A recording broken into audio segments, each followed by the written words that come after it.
తమ ప్రాంతాల్లోకి రష్యా బలగాలు చొచ్చుకొచ్చాయి, దాడులు చేశాయి. నిన్న మొన్నటి వరకు యుక్రెయిన్ ఇలాంటి స్టేట్మెంట్స్ రెగ్యులర్గా చేసేది. ఇప్పుడు సీన్ రివర్స్ అయింది. యుక్రెయిన్ తమ ప్రాంతంలోకి చొచ్చుకొచ్చింది, దాడులు చేసింది అంటూ ఇప్పుడు రష్యా చెబుతోంది.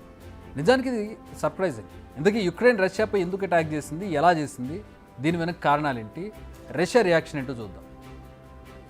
కుర్స్క్ రష్యాలోని ఒక రీజియన్, ఒక ప్రాంతం. ఇది రష్యా ఆక్రమించుకున్నది కాదు. మొదటి నుంచి రష్యాలో అంతర్భాగంగా ఉన్న నగరం. యుక్రెయిన్ సరిహద్దులను ఆనుకుని ఉంటుంది ఈ నగరం. ఇప్పుడు ఈ రీజియన్ సరిహద్దుల్లోకి చొచ్చుకుని వచ్చాయి యుక్రెయిన్ బలగాలు. ఎప్పుడు రష్యా చేసే పనిని ఇప్పుడు యుక్రెయిన్ చేసి చూపించింది. దీంతో రష్యా షాక్ అయింది. నిజానికి దాడిని ఎక్స్పెక్ట్ చేయలేదు రష్యా. సో ప్రిపేర్డ్గా లేదు. దీంతో ఎదురు దెబ్బ తప్పలేదు. యుక్రెయిన్ దాడిలో 5గురు మరణించారు, మరో 31 మంది తీవ్రంగా గాయపడ్డారు. గాయపడిన వారిలో 6 చిన్నారులు కూడా ఉన్నారు.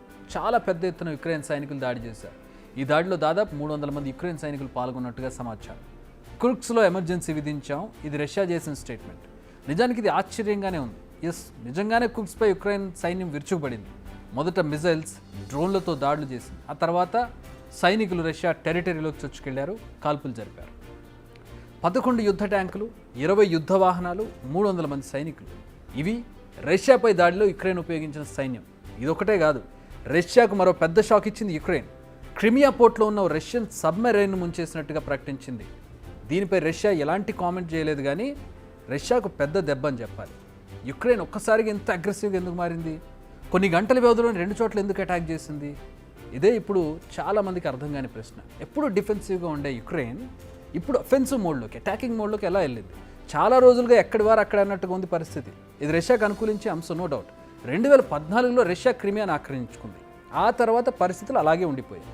క్రిమియా రష్యాలో అంతర్భాగం అయిపోయింది, కలిసిపోయింది. ఇప్పుడు చేస్తున్న దాడుల్లో హెర్సన్, మరియాపూల్, డాన్సెట్ లాంటి ప్రాంతాలు ఇప్పటికీ రష్యా చేతిలోకి వెళ్ళిపోయాయి. ఇక్కడ భారీగా రష్యా బలగాలు మోహరించున్నాయి.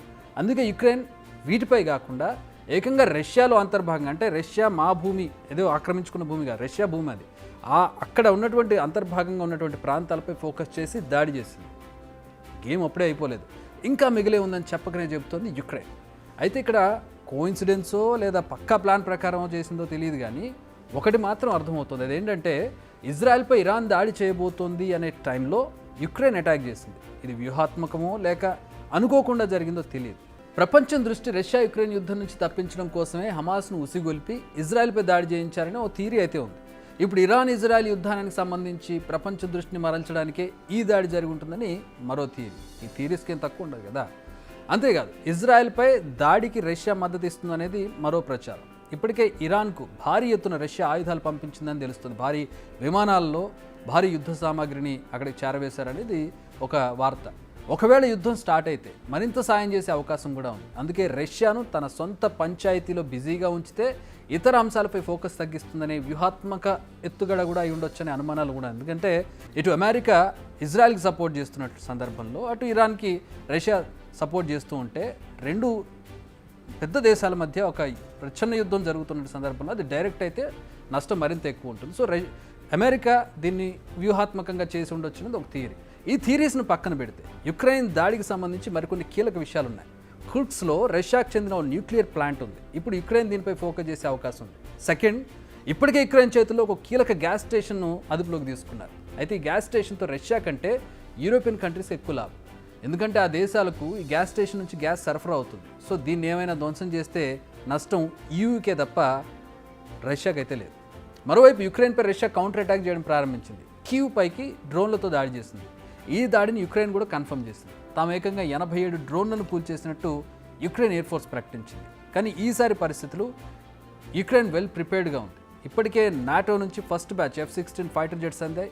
దీనికి సంబంధించిన ట్రైనింగ్ను కూడా అమెరికా యుక్రెయిన్ పైలట్లకు అందించింది. వీటితో పాటు చాలా అత్యాధునిక ఆయుధాలు కూడా యుక్రెయిన్ చేరుకున్నాయి. సో మళ్ళీ పరిస్థితులు ఉద్రిక్తంగా మారే అవకాశం కనిపిస్తోంది. ఏదేమైనా రష్యా యుక్రెయిన్ కావచ్చు, ఇజ్రాయెల్ ఇరాన్ కావచ్చు, ఈ యుద్ధాలతోటి నష్టపోతుంది ఇతర ప్రపంచ దేశాలు. ఎవరి కారణాలు ఎవరికున్నా, ఎవరి ధ్వంసం ఎవరు చేస్తూ ఉన్నా కూడా నష్టం ఇతర దేశాల మీద కూడా పడుతూ ఉంది. ఇది ఇంకెంత దూరం దారితీస్తుందో, ఇంకెంత భారీ నష్టాన్ని కలిగిస్తుందో అనే ఆందోళన మాత్రం ఇతర దేశాల్లో కనపడుతూ ఉంది. బిగ్ టీవీ అవుట్లుక్ కథనాలు నచ్చితే వెంటనే బిగ్ టీవీ ఛానల్ ను సబ్స్క్రైబ్ చేయండి.